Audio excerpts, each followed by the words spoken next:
السلام علیکم ورحمۃ اللہ وبرکاتہ۔ آج کا لیسن سورہ البقرہ کی آیت نمبر 178 سے 182 تک ہے۔ پارہ نمبر 2۔ اعوذ باللہ من الشیطان الرجیم، بسم اللہ الرحمن الرحیم۔ رب اشرح لی صدری ویسر لی امری واحلل عقدۃ من لسانی یفقہوا قولی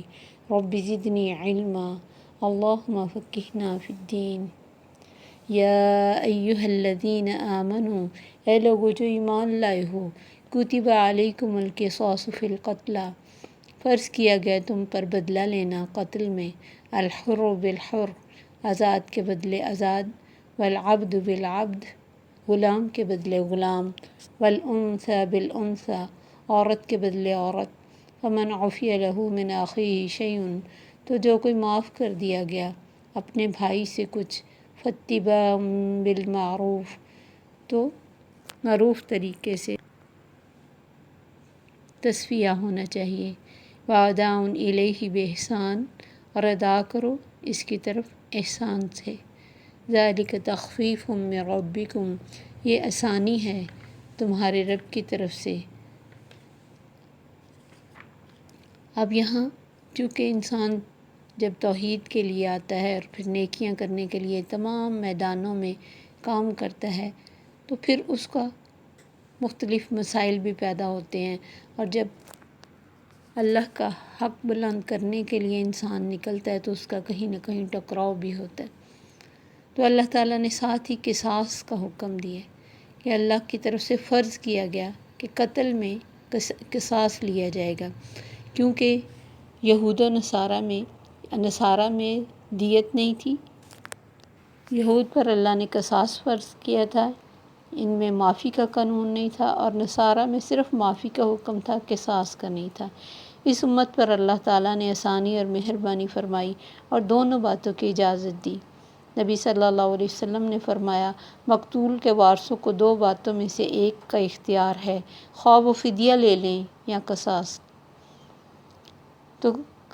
اس میں یہ ہے کہ جو قاتل آزاد ہے، اور وہ جب وہ کسی کو قتل کرے گا تو اس کے بدلے میں آزاد انسان ہی قتل ہوگا، اور جو غلام قتل کرے گا تو اس کے بدلے میں غلام قتل ہوگا۔ کوئی عورت کسی کو مار ڈالے گی تو بدلے میں عورت ہی ماری جائے گی، کیونکہ پہلے یہ دستور تھا کہ کسی قبیلے کا کوئی معزز آدمی دوسرے آدمی کے کسی عام آدمی کے ہاتھوں مارا جاتا تو وہ اصلی قاتل کے قتل کو کافی سمجھتے، یعنی عام قاتل جو مارتا اسی کو مار ڈالتے، بلکہ ان کی یہ خواہش ہوتی تھی کہ یا تو قاتل قبیلے کا ویسا ہی کوئی معزز آدمی قتل کیا جائے، یا اس قبیلے کے کئی آدمی اس کے بدلے میں قتل کیے جائیں۔ اس کے برعکس مقتول اگر کوئی عام آدمی ہوتا اور قاتل معزز آدمی ہوتا تو وہ اس بات کو گوارا نہیں کرتے تھے کہ مقتول کے بدلے قاتل کی جان جائے، کیونکہ معزز ان کے خیال میں زیادہ اہمیت کا حامل ہوتا۔ اور یہ بات ہمیشہ سے ہی تھی، آج بھی جو اقوام ہیں یا پھر عام مسلمانوں کی بھی حالات ایسے ہیں کہ اگر کسی عام آدمی سے قتل ہو جائے تو اس کے یعنی کسی خاص انسان کا، تو پھر اس کی تو کبھی جان نہیں چھوٹتی، لیکن اگر کوئی حکومت کا بندہ یا کوئی عہدے والا انسان کسی کو مار ڈالے تو اس کے قتل پہ پردے ڈالے جاتے ہیں۔ اور یہ ایک چھوٹا سا واقعہ جو نبی صلی اللہ علیہ وسلم کے زمانے میں ہوا تھا کہ ایک عورت نے چوری کی تھی، ان کا مالکوں کا خیال تھا کہ اس کے بدلے میں اس کے ہاتھ نہ کاٹے جائیں، اور نبی صلی اللہ علیہ وسلم کے پاس انہوں نے آپ کے بہت جو پیارے حضرت زید کے بیٹے حضرت اسامہ کو بھیجا تھا سفارش کے لیے، تو نبی صلی اللہ علیہ وسلم غصے میں آ گئے، فرمایا اگر اس کی جگہ فاطمہ بھی ہوتی بنت محمد تو میں اس کے بھی ہاتھ کاٹتا۔ یعنی ایسے تو پہلے ہی بنی اسرائیل میں ہوتا تھا کہ کوئی معزز آدمی چوری کرتا اس کو چھوڑ دیا جاتا، اور کوئی غریب یا عام آدمی کرتا تو اس کو سزا دی جاتی۔ یعنی یہ نسلی برتری اس قصاص کے معاملے میں نہیں دیکھی جائے گی۔ اور پھر اللہ نے یہ بھی نہیں کہ کوئی عورت نے کسی کو مار دیا تو کہیں اب عورت کیسے مارنی ہے، اس کی بجائے کچھ اور کسی اور کو مار دیا جائے، یا پھر پہلے جیسے ایک قتل کے بدلے میں سینکڑوں قتل ہو جاتے تھے۔ ان سب چیزوں سے بچنے کے لیے اللہ نے قصاص کا قانون عطا فرمایا۔ تو اللہ فرماتے جو اپنے بھائی سے کچھ معاف کر دیا گیا، مثلا کسی نے مقتول کے وارثوں نے اپنے اس قتل کو معاف کر دیا کہ ان کے جو اللہ کی خاطر یا ثواب کی خاطر، تو اللہ فرماتے پھر دیت لے لی جائے، اور دیت بھی بغیر کسی تکلیف کے یا لٹکانے کے فوراً ادا کی جائے۔ اداؤن الیہ بإحسان، احسان یعنی اچھے طریقے سے۔ اور یہ ہے کہ جب کوئی قتل ہو جائے تو اس کا بدلہ خود سے نہیں لے سکتے، یہ اس وقت کے جو قاضی ہیں یا حکومت ہے یا قانون ہے یا پھر پولیس ہے، اس کے ذریعے یہ معاملات ہوں گے۔ اگر ہر انسان خود ہی اپنے قتل کا یا اپنے قبیلے کے یا اپنی فیملی کے کہیں بھی قتل ہوا اور خود ہی اٹھ کے اس کے جواب میں قتل کرنا شروع کر دے، تو قانون کو اپنے ہاتھ میں نہیں لیا جا سکتا۔ اس سے انتظامات بگڑتے اور معاشرے میں فساد ہوتا ہے۔ ذالک تخفیف من ربکم ورحمہ۔ اور اگر معاف کرنے کا حق ہے تو وہ صرف مقتول کے وارثوں کا ہے، وہ حکومت یا کوئی عدالت اٹھ کے کسی کو معاف نہیں کر سکتی۔ اگر مقتول کے وارث کہیں کہ ہم نے اسے معاف کر دیا یا اس کے بدلے ہمیں دیت دی جائے، تو یہ راضی نامہ ان کے بے شک انڈر ہوگا، لیکن معاف کرنے کا حق صرف مقتول کے وارثوں کو ہے۔ تو اللہ فرماتے یہ تمہارے لیے تمہارے رب کی طرف سے آسانی بھی ہے اور رحمت بھی ہے، کہ یعنی اللہ نے تمہارے لیے دین کو آسان کر دیا، اور اس مسئلے میں بھی آسانی دے دی کہ اگر کسی سے کوئی اچانک بھی قتل ہو جائے تو یہ نہ ہو کہ بدلے میں صرف ایک ہی قانون ہو کہ اس کو قتل ہی کیا جانا ہے۔ تو دیت کا قانون اللہ نے بہت آسانی کے لیے رکھ دیا۔ تاہم نبی صلی اللہ علیہ وسلم قصاص کے بجائے عفو کو زیادہ پسند کرتے تھے۔ آپ صلی اللہ علیہ وسلم خود بھی معاف کرتے اور دیت لینے کی سفارش کرتے، اور صحابہ کو بھی اسی بات کی تلقین فرماتے۔ ایک دفعہ ایک آدمی قتل ہو گیا، آپ نے قاتل کو مقتول کے وارث کے حوالہ کر دیا۔ قاتل کہنے لگا یا رسول اللہ، اللہ کی قسم میرا قتل کرنے کا ارادہ نہ تھا۔ آپ صلی اللہ علیہ وسلم نے مقتول کے ولی سے کہا اگر یہ سچا ہوا اور تم نے اسے قتل کر دیا تو تم دوزخ میں جاؤ گے۔ یہ سن کر مقتول کے ولی نے قاتل کو چھوڑ دیا۔ یہ ترمذی کی حدیث ہوتی ہے، ترمذی کی حدیث ہے۔ یہاں ایک یہ سوال پیدا ہوتا ہے کہ اس آیت کی ابتدا میں اللہ نے کتب علی کے الفاظ قصاص کی فرضیت اور اس کے واجب ہونے کا تقاضا کرتے ہیں، پھر بھی دیت کی رعایت یا رخصت اللہ نے بیان فرمائی،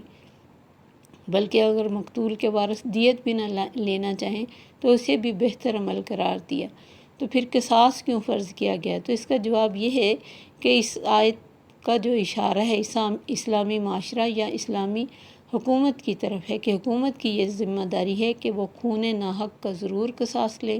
خواہ مقتول کا کوئی وارث موجود ہو یا نہ ہو۔ مثلا کوئی جو مارا گیا اس کا کوئی وارث ہی نہیں ہے جو دیت یا قصاص لینے والا ہو، تو پھر حکومت کا فرض ہے کہ وہ اس قتل کا بدلہ یعنی لے، جس طرح بھی ہو سکتا ہے، کیونکہ اس طرح اگر چھوڑ دیا جائے قاتل کو تو معاشرے میں ایک تو وہ بہادر ہو جاتا ہے، مزید اس طرح کے جرائم میں آگے بڑھتا ہے۔ پھر یہ ہے کہ دیت کی جو حکمتیں ہیں اس میں وہ بھی بہت ساری ہیں۔ جب مقتول کے ورثاء کو حکومت کی طرف سے قصاص یا دیت کا اختیار مل جائے تو اپنے قاتل کے خلاف ان کے جو انتقام کے جذبات ہیں وہ سرد پڑ جاتے ہیں، اور بہت بڑے زخم کو مال کی ایک شکل پیدا ہو جاتی کہ اگر وہ جان کا بدلہ لینے کے قابل نہیں ہے، مثلا کسی نارمل سے یا غریب گھر کا کوئی فرد مارا گیا، بے شک وہ کتنا ہی قیمتی تھا، لیکن اس کے ورثاء مقدمات میں نہیں پڑ سکتے اور لمبے ٹائم کے لیے، کیونکہ ان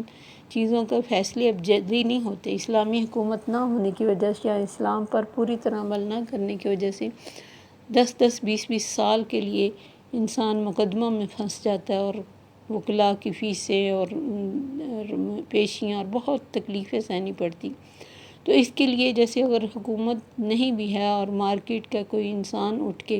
اس چیز کا تصفیہ کرا دیتا ہے کہ ورثاء جو ہے وہ دیت لے لیں، اور چونکہ وہ بیچارے اس قابل ہی نہیں ہوتے کہ اتنا ٹائم لگا سکیں یا مزید پیسہ خرچ کر سکیں، تو پھر وہ دیت ان کے لیے ایک تو بہتری کی شکل ہو جاتی، دوسرا ان کے لیے ایک طرح سے مالی سہارا بھی بن جاتا ہے کہ ان کو اپنا غم کچھ کم لگتا ہے۔ کہ چلیں ہمارا قیمتی انسان چلا گیا، لیکن اس کی جگہ اللہ نے ہماری پیسے سے مدد کی اور اندر خوشحالی یا سکون کے کچھ مطلب فائدہ ملا ہے کہ زندگی کچھ آسان ہو گئی ہے، تو یہ بھی اللہ تعالیٰ کی حکمتیں ہیں۔ اس کے بعد اللہ نے فرمایا فَمَنِ اعْتَدَىٰ بَعْدَ ذَٰلِكَ فَلَهُ عَذَابٌ أَلِيمٌ، جو اس کے بعد زیادتی کرے گا اس کے لیے دردناک عذاب ہے۔ اب مثلاً کوئی دیت بھی لے لے لیکن اس کے بعد موقع پا کر دوسرے کو قتل بھی کر دے تو یہ زیادتی ہے۔ یا پھر جو قاتل ہے اور اس کے ورثاء حکومت کے دباؤ کے تحت یعنی وہ راضی نامہ کرائے تو دیت تو ادا کر دیں، لیکن بعد میں کوئی چوری یا ڈاکہ وغیرہ کا مقدمہ بنا کے تو اس کے اوپر ڈال کے تو اسے پھنسا دیں، تو یہ سب زیادتی کی مختلف شکلیں ہیں۔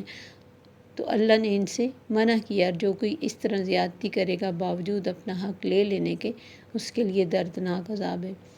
اور اللہ تعالیٰ نے اس کے بعد فرمایا وَلَكُمْ فِي الْقِصَاصِ حَيَاةٌ يَا أُولِي الْأَلْبَابِ لَعَلَّكُمْ تَتَّقُونَ، تمہارے لیے بدلہ لینے میں زندگی ہے عقل والو، تاکہ تم ایسے کاموں سے بچ جاؤ اور تقوی تمہارے اندر تقوی آئے۔ تو یہ بہت زبردست قسم کے الفاظ اللہ نے اور بات ہمارے لیے عطا فرمائی،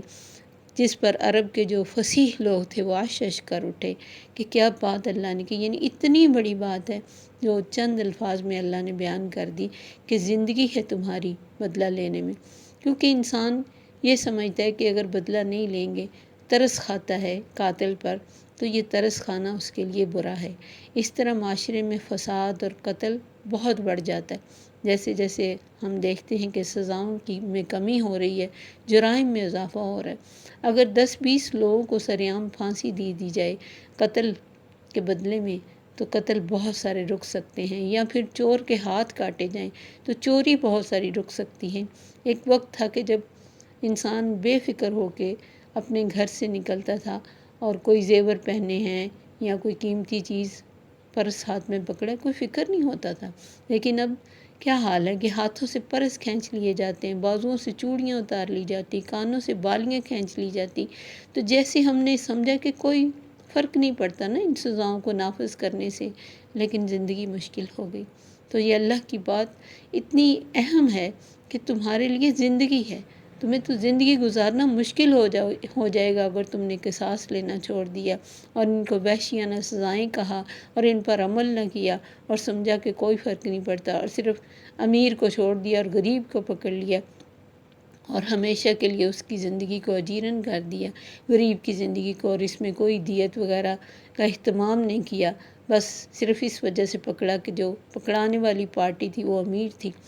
اور اب یہ ہے کہ کوئی بھی یعنی آسانی سے چھوٹی سی بلکہ نقلی بھی چیز پہنی ہو تو فکر ہوتا ہے کہ دوسرے کو سونے کی نہ لگے، اور سونا تو گھروں میں آ کے یوں لوٹ لیا جاتا ہے کیونکہ ان کو پتہ ہوتا ہے ہمیں پوچھنے والا کوئی نہیں، ہمیں کسی نے پکڑنا نہیں۔ اور پھر جو جرائم کرتے ہیں وہ اچھے بھلے گھرانوں کے بچے ہوتے ہیں، اس لیے کہ ہمارے پیچھے بڑی پارٹی ہے اور وہ ہمیں ضمانت کرا دے گی۔ تو اسی وجہ سے ہر طرح کے جرائم میں بہت اضافہ ہو گیا، اور یہ دین ہی ہے جس کے ساتھ امن ہو سکتا ہے۔ جب نبی صلی اللہ علیہ وسلم کے پاس آ کے کچھ لوگوں نے ڈاکوؤں کی اور چوریوں کی شکایت کی تو آپ نے فرمایا تھا عدی بن حاتم سے کہ اگر تمہیں اللہ نے زندگی دی تو تم دیکھو گے کہ ایک عورت بہت فاصلے سے زیور سے لدی ہوئی آئے گی، بہت دور سے، اور اکیلی اللہ کے گھر میں پہنچ جائے گی، اسے اللہ کے سوا کسی کا ڈر نہیں ہوگا۔ تو اور ایسا بالکل وہ کہتے میں نے خود اپنی آنکھوں سے دیکھا کہ عورتیں ایسے آتی تھیں تو ان کو واقعی اللہ کے علاوہ کوئی ڈر نہیں ہوتا تھا۔ اس معاشرے میں جہاں ڈاکے پڑتے تھے تو غلاموں اور لونڈیوں اور بچوں کا ڈھیر لگ جاتا تھا۔ تو اللہ نے فرمایا تاکہ تم بچ سکو، متقی بن سکو، یعنی اب ہر حکم میں دین ہے۔ اب نظر آ رہا ہے نا کہ ہر حکم میں دین ہے، یہ نہیں ہے کہ کسی دین میں صرف یہ حکم ہے اور اس میں کوئی دین نہیں ہے، ہر حکم میں دین ہے۔ اس کے بعد اللہ نے فرمایا اگر تم میں سے کسی کو موت آ جائے اور وہ مال چھوڑے تو وصیت کرے۔ یہ وصیت کے احکام وراثت کے احکام سے پہلے کے ہیں کہ والدین اور قریبی رشتہ داروں کے لیے معروف طریقے سے وصیت کیا جائے، اور یہ فرض ہے متقین پہ۔ اور جو کوئی وصیت کو سننے کے بعد بدل دے تو اس کا گناہ بدلنے والے پہ ہے، یعنی وارث نے تو کوئی صحیح وصیت کی ہے اور دوسرا اپنے فائدے کی چیز اس میں لکھوا لے، کسی کو پیسے دے دلا کے، تو اللہ تو سننے والا اور جاننے والا ہے۔ اور جو کوئی وصیت کی طرف داری سے جھکے، یعنی ایک طرف باپ نے کسی بیٹے کی محبت سے یا اس کے پریشر سے مغلوب ہو کے کچھ غلط وصیت کر دی، یا گناہ کی بات کسی غلط جگہ پہ پیسہ خرچ کرنے کے لیے کہہ دیے، تو اس کو بھی اصلاح کرنی چاہیے، اس میں بھی کوئی گناہ نہیں ہے، بے شک اللہ بخشنے والا مہربان ہے۔ اور اب وصیت صرف 1/3 مال میں کی جا سکتی ہے، اور وہ 1/3 میں کر دینی چاہیے، تاکہ کسی غریب کا بھلا ہو، کسی پوتے پوتی کا نام، یا کسی ویلفیئر کے کام میں، یا کسی مسجد میں، کیونکہ بعد میں پتہ نہیں ہوتا کہ ورثہ جو ہے وہ کوئی اللہ کے راہ میں خرچ کریں گے یا سب خود سمیٹ لیں گے، تو اپنے 1/3 میں اگر کوئی وصیت کرنا چاہے تو وہ کر سکتا ہے۔ تو جو بھی غلطیاں انسان سے ہوتی ہیں، وہ یہ نہیں سمجھنا چاہیے کہ بس اب میت نے وصیت کیا تو اس کو بدلنا نہیں، غلطی کو بدل دینا اس کے لیے بھی آسانی جو فوت ہو گیا، اور جو پیچھے ہیں ان کے لیے بھی ثواب کا کام ہے۔ اللہ تعالیٰ ہمیں صحیح سمجھ عطا فرمائے۔ السلام علیکم ورحمۃ اللہ وبرکاتہ۔ سبحانک اللہم وبحمدک، اشہد ان لا الہ الا انت، استغفرک واتوب الیک۔